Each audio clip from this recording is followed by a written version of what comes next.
as we go into another new year, I wanted to ask my spiritual guides about how to make the most of the new year time and what would be most advantageous for us. Just because a lot of people tend to make these resolutions and then they kind of drop them within a month.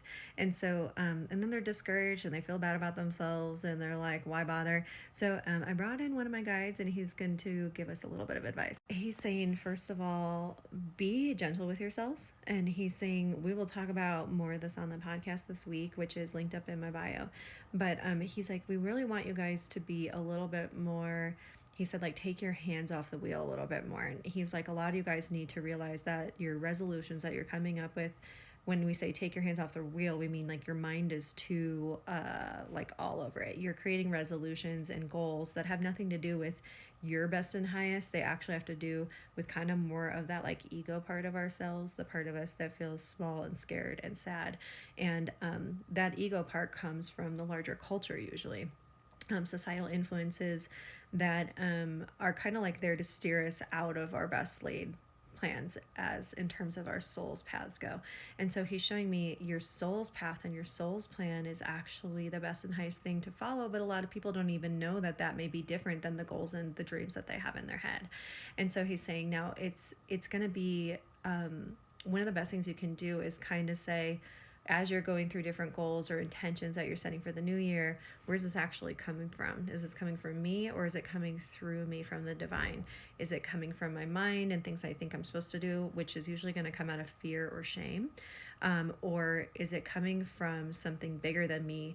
And he said the main way you can tell the difference is how it feels. So write down all of your goals, your intentions, your dreams, things that you want to have over the next, 6 months, year, or 5 years. See how they feel in your body as you go through each one. If it feels flat or heavy, or if there's a sense of trying to walk through a brick wall, if there's something that just feels like about it, you can guarantee that goal should not be on your list. It has nothing to do with you. It probably came from somewhere else. So you don't need to figure out where.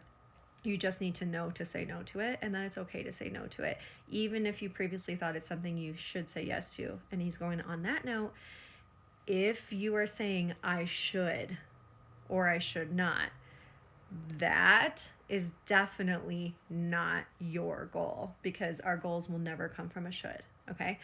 And he said, now look at all of the ones that feel light, that feel like aha, that feel like the light bulb moments, or that feel like there is a sense of excitement, enthusiasm, inspiration.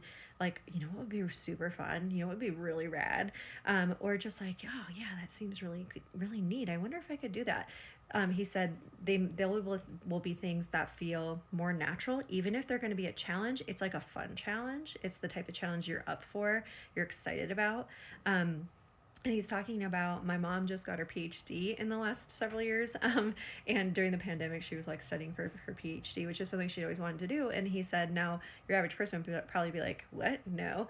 But for her, it was inspiring. It was exciting. And that's how she knew, like, this is my path to take. Even though it was going to be hard and it was going to be, a big couple of years where she was going to have to be real dedicated, she knew it was right for her. And she felt very good and very accomplished by the time she completed it. And so he keeps saying it's exactly like that. And he said, when something feels right for you. And he said, you're going to have, when you're going through your goals and your intentions, there's going to be a part of you that's like the ego part that's arguing. And it's like, this is stupid. Why am I doing that? That's frivolous. What will people think? What will my family think? Oh my God, who am I to aim for that? That's too big. And he said, you're going to have to wrestle with some of that, but you will know when it feels more inspired, more right, more exciting, or there's a natural enthusiasm for it. He said, you may have things you need to learn in order to reach that goal. You may have certain dedications you need to make or devotion to it that needs to be there, but it's going to feel right. And even if there's some, some challenge or some heavy lifting, you're going to feel naturally motivated around it. You're not going to have to motivate yourself to do it. And that's a really big distinction. We'll talk about this more on the podcast this week. He's saying, yes, I'm all good. I'm wrapped up. If you have questions about this, feel free to pop them in the comments. I will be putting more of these types of things in my Patreon group. And I think I'm going to post this in there as well for everyone in there. But if you have questions, feel free to post them in the comments. We will talk about more on the podcast.